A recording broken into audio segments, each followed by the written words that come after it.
High সবাইকে, কেমন আছো তোমরা সবাই? আশা করছি সবাই ভীষণ ভালো আছো। চলো তোমাদের সাথে আবার একটা নতুন দিনের ব্লগ শেয়ার করা যাক।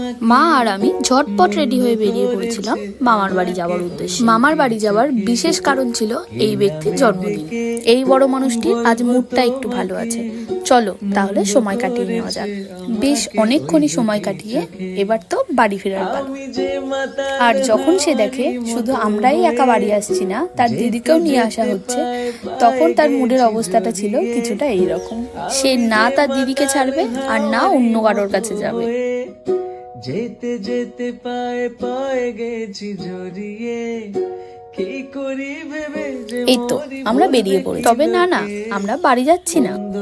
যারা যারা শেওড়াফুলি শ্রীরামপুরের আশেপাশে থাকো তারা তো অবশ্যই জানবে শ্রীরামপুরে শীতলা পুজোর মেলার কথা। চলো ঘুরে আসা যাক। আর মেলায় এসে প্রথমেই তো আমার চোখ পড়ে ঠিক এই দোকানগুলোতে। আর মেলায় এসে যেটা একদমই বাদ দিলে চলবে না, ফুচকা। আর এই একটা ভয়ঙ্কর, যেটাতে আমি একবার চাপার পর দ্বিতীয়বার চাপার আর দুঃসাহস আমি দেখাইনি। তারপরেই তো মাকেও দর্শন করে নিলাম। চলো এবার ফাইনালি বাড়ি ফেরা যাক। ভিডিওটা তাহলে এখানেই শেষ করছি।